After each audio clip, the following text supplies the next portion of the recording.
okay, pag wala akong photo shoot or anything with work, dyan ako nagpapahinga, dyan ako natutulog. In other words, that's my haven. Anyway, let's go to my next room.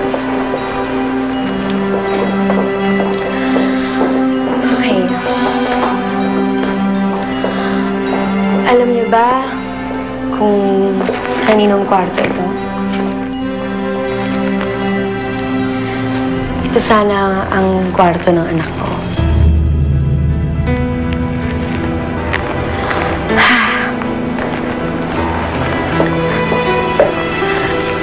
Sabi ko kay Mama na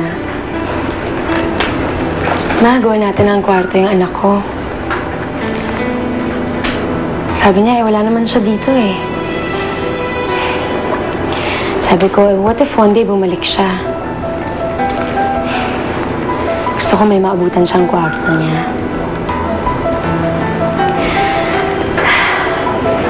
Ito oh, when I go shopping, I make sure na I buy at least one toy. At pag birthday naman, Christmas, naglalapag ako ng regalo dito. Kasi kapag bumalik siya, gusto ko buksan niya itong mga regalong to.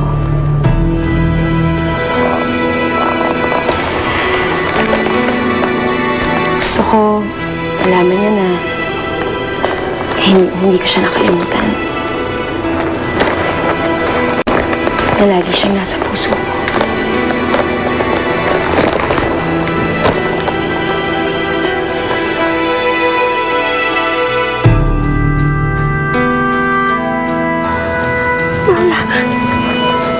Paula, kamusta ka na?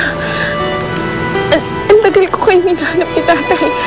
Kamusta na kayo? Ha? Ayokong marinig ang kung ano mang sasabihin mo.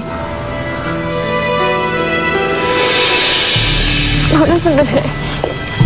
Alam ko galit ka sa akin. Pero matagal na yun eh. Kalimutan na natin yun. Ang importante, magkakasama na tayo ulit. Mula nung umalis ka, para sa akin, patay ka na.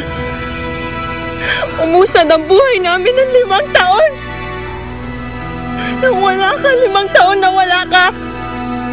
Kakayanin namin ang susunod ng mga taon kahit wala ka na. Paula, sandali lang.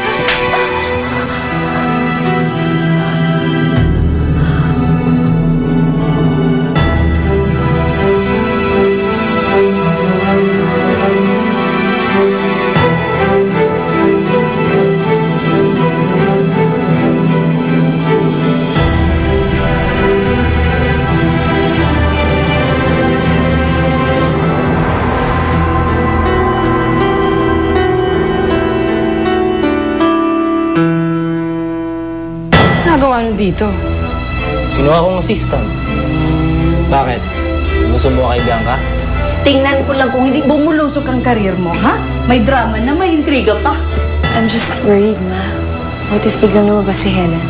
Tay, nabanggit niya ho ba na nagkita kami? Hindi naman. Ibang-iba na itsura niya. Oo. Malaki na nga ang pinagbago. Kapag lumabas ang show na ito, araw lang ang bibilangin, makikita na kayo ng bata na yun. We can create a hotline. Pwedeng may tawagan ng mga tao for information sa kinaroroonan ng anak ni Gwyneth. Ano nangyari sa anak ko? Ano nangyari? Here! Here! No!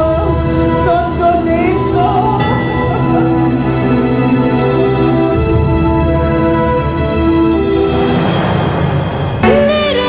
Napanood mo ang mga nakakaantig na tagpo sa Little Star.